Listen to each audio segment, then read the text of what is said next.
बेटा हमने मसल्स के बारे में पढ़ा कि हमारी बॉडी में 639 मसल्स होते हैं। 40 से 50% of the body weight is with your muscles. There are different type of movements in your body, amoeboid movements, WBC, macrophages, ma'am ciliary movement, trachea, Fallopian tube, ma'am muscular movement, limb movement, your facial muscle movement, tongue movement. Ma'am muscles जो होती है skeletal, smooth, cardiac muscles होती है, जिनके बारे में आप कई बार रिवाइज कर चुके हो, बट हमने स्केलेटल मसल का सेक्शन देखा। हमने बेटा कंप्लीट मसल का जब सेक्शन देखा तो कंप्लीट मसल के अराउंड एक कनेक्टिव टिश्यू होती है जिसे एपीमाइसियम बोलते हैं, और मसल के अंदर जब झांक के देखा तो मसल के अंदर होते हैं बेटा छोटे छोटे फैसिकल्स या मसल बंडल, जिनके अराउंड एक कनेक्टिव टिश्यू होती है जिसे पेरीमाइसियम बोलते हैं, और फैसिकल्स के बीच बीच में कोलैजिनस सब्सटेंस होता है जिसे फेशिया बोलते हैं, और मसल बंडल के अंदर जब झांक के देखा तो मसल फाइबर होते हैं जो मसल के सेल होते हैं, उसके अराउंड बेटा कनेक्टिव टिश्यू होती है जिसे एंडोमाइसियम बोलते हैं, और मसल फाइबर की बेटा जो प्लाज्मा मेम्ब्रेन होती है उसे सार्कोलेमा बोलते हैं, उसकी साइटोप्लाज्म को सार्कोप्लाज्म बोलते हैं, उसके अंदर सार्कोप्लाज्मिक रेटिकुलम होता है जिसके अंदर कैल्शियम स्टोर होता है, और उसके अंदर पैरेलली अरेंज बेटा थिन और थिक मायोफिलामेंट होते हैं।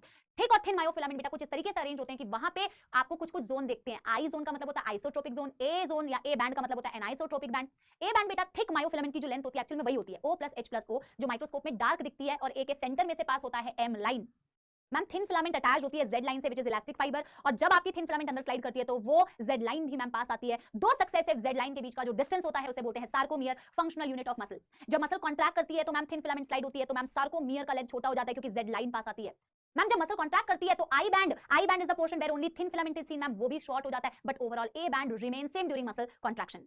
Ma'am thin myofilament actin, troponin, tropomyosin से बना है। Actin G actin converted into filamentous actin, उसके ऊपर रैप्ड होता है दो फिलामेंटस बेटा ट्रोपोमायोसिन, और एक होता है रेगुलेटरी प्रोटीन बेटा ट्राइमेरिक प्रोटीन जिसे बोला जाता है ट्रोपोनिन। ट्रोपोनिन का सी कंपोनेंट कैल्शियम से बाइंड करके पूरे ट्रोपोनिन ट्रोपोमायोसिन को एक्टिन के एक्टिव साइट से हटा देता है when muscles are contracting. Troponin का आई पार्ट एक्टिन के एक्टिव साइट को मास्क करके रखता है, ट्रोपोनिन का टी कंपोनेंट ट्रोपोमायोसिन से कंबाइन करता है। एक मोटर न्यूरॉन बेटा इंफॉर्मेशन लेके आती है, जितने भी मसल फाइबर के साथ में वो जंक्शन बनाती है उसे बोलते हैं मोटर, वन मोटर यूनिट, और बेटा उन दोनों के बीच के जंक्शन को बोला जाता है न्यूरोमस्कुलर जंक्शन या मोटर एंड प्लेट। एक न्यूरॉन जब बेटा इंफॉर्मेशन को लेके आती है सेंट्रल नर्वस सिस्टम से, वो मोटर न्यूरॉन होती है, जिसकी वजह से साइनेप्टिक एंड पर बेटा कैल्शियम के चैनल्स खुलते हैं। कैल्शियम बेटा साइनेप्टिक वेसिकल्स को फ्यूज कराती है, आपके एक्सोसाइटोसिस करवाती है एसिटाइलकोलिन नाम के एक न्यूरोट्रांसमीटर को, जो बेटा सार्कोलेमा में प्रेजेंट उसके रिसेप्टर से जाके बाइंड करती है। मसल्स डीपोलराइज होती है, मसल्स एक्साइटेड होती है, मसल्स के एक्साइटेड होने से सार्कोप्लाज्मिक रेटिकुलम से कैल्शियम रिलीज होता है, वो कैल्शियम जाके बेटा टीपीसी से बाइंड करेगा, एक्टिव साइट एक्सपोज हो जाएगी, मसल कॉन्ट्रैक्शन स्टार्ट हो जाएगा। स्लाइडिंग फिलामेंट थ्योरी में मैंने आपको एक ही चीज बताई है कि एटीपी क्रॉस ब्रिज को तोड़ता है, एटीपी क्रॉस ब्रिज नहीं बनाता।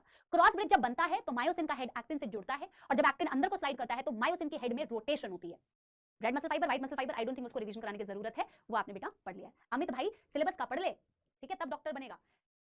डन डन डन बेटा, थम्स अप दो।